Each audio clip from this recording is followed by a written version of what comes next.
GGRC. Hey everybody, and welcome to another episode of GGRC. I'm RC, and today we're going to be doing a quick save review for Planet Rix-13. Now, this is a brand new game for the Switch that's released today, January 16th, 2019. However, this game has been out for a little while on Steam. This game sort of evokes like a whole point-and-click adventure type of thing, but on the Switch, I don't know how it plays on Steam, actually. It may play with a mouse and whatnot, you know, the whole point-and-click thing. But on Switch, it plays with a regular controller here.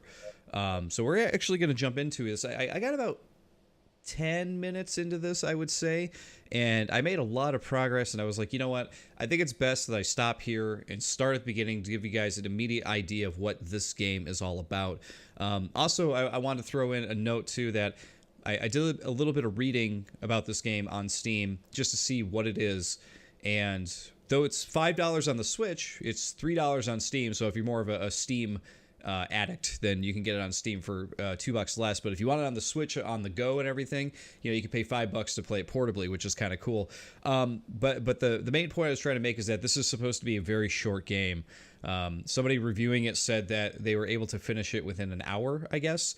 But what they did say was within that hour, they finished it one way. So it was their interpretation that this game might actually have multiple endings to go through. But enough yapping. Let's jump into this game, right? It says that my save data will be lost. I don't care. It's not a problem. So here it gives you the whole idea, the whole background right here. While trying to land, your ship broke down, and only by some miracle you managed to survive. You have to find a way to leave this planet, but first of all, you need a medical help. A medical help? I don't know. Typo. You can see some constructions to the east of the crash site. So here we go. You basically have controls. You move. You have a use button. And you have an inventory and a journal. If we look at the inventory, there's nothing there yet. If we look in the journal, nothing there yet. We haven't done anything. I did this immediately, though. I went over to the wreckage that I had, and that's immediate death, just so you know. But what's cool is that if you do die and you load, you're basically right back where you were. So arrow's pointing this way. Hit the A to go to the map. You're going to see, oh, okay, so we have a couple different areas we can go. We're going to go over to the laboratory. So here we are. So at the laboratory, you have the option of going in it and having lots of rooms to explore. I first went into this laboratory and found like, wow, there's all kinds of different things to check out. So of course you play as this little guy. He walks around, and just like a point-and-click adventure, you go up to things, you hit A, and you see what they do. So you know the computer screen is damaged. So we know we got to get that fixed at some point here. There is a safe that we're going to have to open. Here, we can just punch in a number, see what happens. Nope, that is incorrect. But we did find a compute card. I don't know if that's supposed to be compute card. There's a lot of weird typos and stuff in this game, so it wouldn't surprise me if it's supposed to be computer card, but couldn't tell you. Here we go, medical capsule. Designed for the medical help. Okay, we'll use it. It did tell us at the beginning that we needed medical help, so there we have it.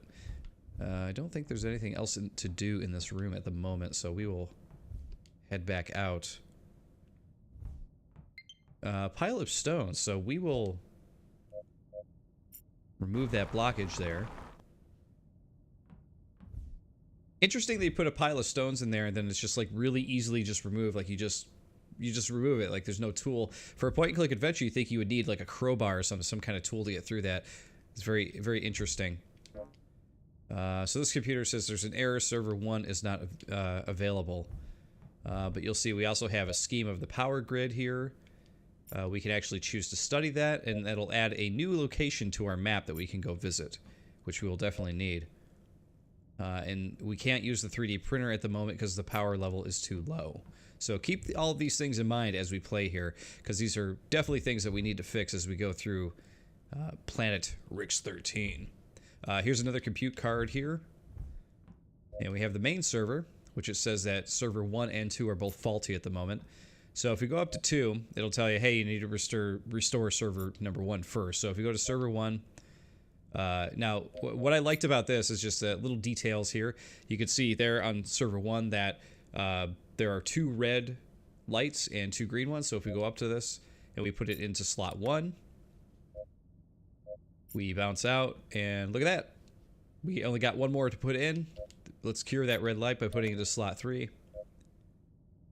And server 1 is now active and fully operational, which is important.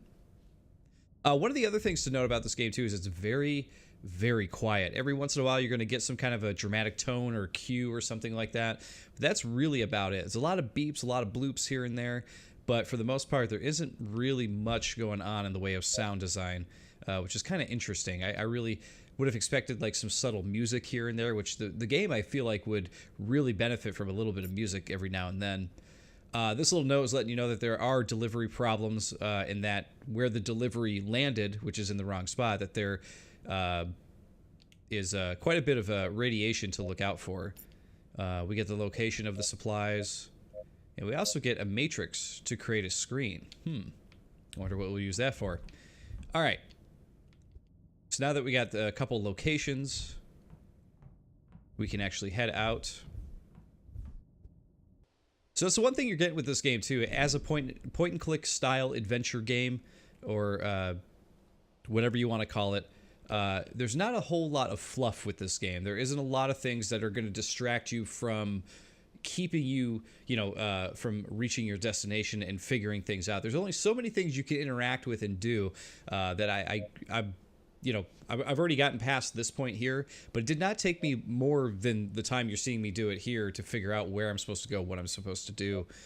So we're going to go to the place of the supply drops here. Now you see, actually... Oh, we're dead. That's not good. So we can... Oh, we got to continue here. Accidentally went to the... So you can see if we go up to the radiation there, it's not a good thing to do. So we want to head back over here. Let's open the metal box. We got anti-radiation filter, which is good to get, good to have for sure. What's kind of funny in here, you get a different computer, and it lets you know that one of the power supplies is depleted from the reactor. But now that we got that filter, we can actually survive a little bit of the radiation. So we don't actually have the item we need yet to help out here. So we're going to head back. We got to actually go back to the supply drop here. And we got to pick up some items. So we got power supply.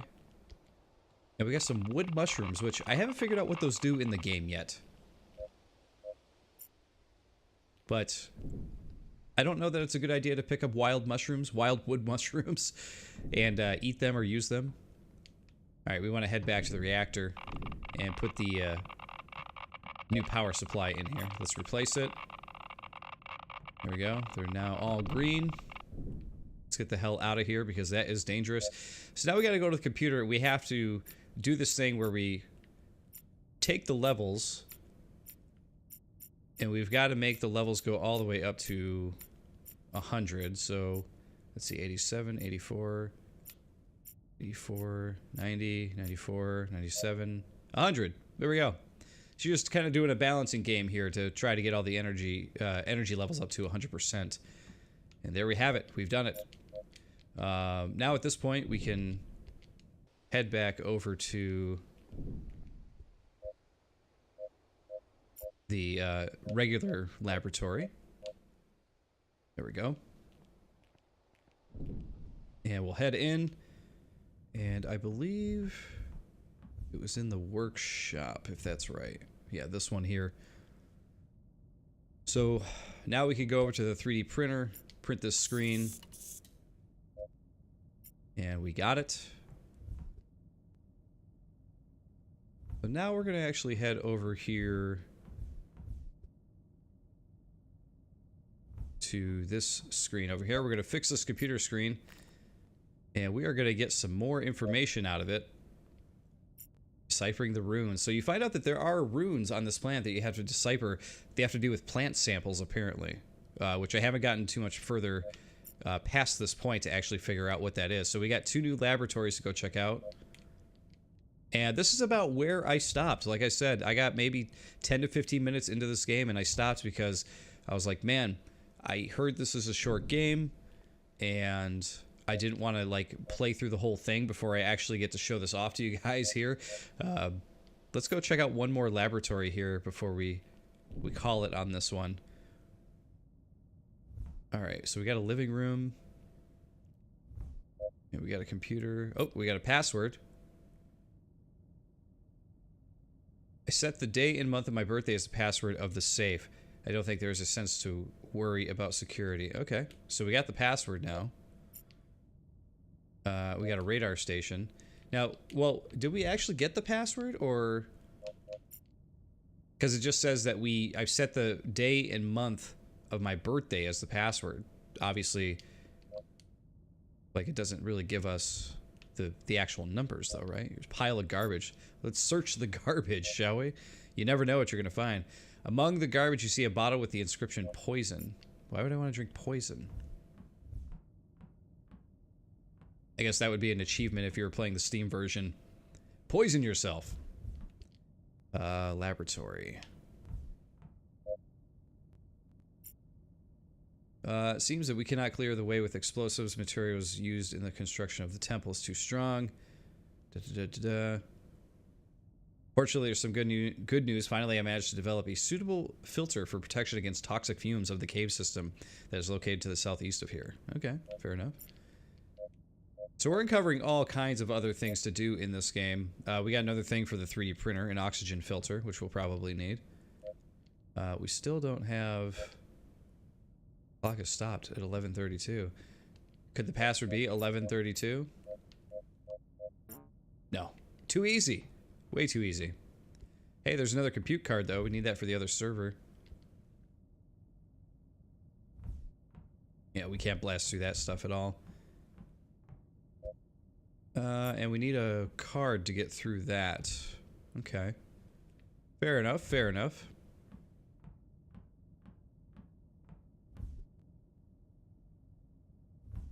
And let's see, we'll jump out here. But yeah, guys, I think that's a fair amount of Planet Rix-13 here. Let's go back to the main menu here. Like I said, you know, it's short. This is coming off as a very short game because I'm kind of flying through all the stuff that's going on there. I don't know if the map that you see is going to be the only map that you see, but from what I could tell, you know, if that is the only map you get, I feel like I'm going to be through this game like pretty quickly. So please keep that in mind while you're going through. Hopefully, when you were watching this, you only watched the first couple minutes to tell, like, oh, I like adventure games. I like point and clicks. I don't want to watch RC play this because this will spoil it for me. So hopefully, if these games are your kind of thing, hopefully you didn't watch through this whole thing and I spoiled it for you. Hopefully, you'll leave it to yourself to go figure all this stuff out on your own. I'm normally not very good at point-and-click adventure games myself, so take that for what you will as to the ease of getting through this game or whatever. But like I said, it's a $5 game on the Switch. It seems pretty cool. It seems like a game you know, it's a, you know, YMMV. Your mileage will vary, or your mileage may vary, I should say, because, you know, like I said, I think certain people are going to get more out of this game than others, I think. And I am enjoying it. I like it. I just think that there's some little things about it that make it, you know, that really could have set this game apart. I think polish-wise, you know what I mean? Little things like music, little things also like how the map interacts. Like every time I would pick a place to go through on the map, it would pop the map back up as soon as I got to that new place, and I'd have to exit out of it to go. You know, it's just little things like that. But the game itself plays really well. It's easy to play, and some of the solutions in it seem pretty easy too. I don't want to say I'm one of those people who would be pining for old school point-click adventures where things are a little too crazy and you're not quite sure how things are supposed to combine with, you know, how objects are supposed to combine with other objects to get to the next area. But, you know, this could have made do with like a little bit more mystery, I think, behind all the items and stuff like that. But regardless, it seems like a cool little game. And like I said, it's a cheapie too. So if you're looking for a fun, quick, cheap game to play, this might be down your alley. So GG, everybody. That is Planet Rix-13. And I will see you all next time on GGRC. See you, everybody. GGRC.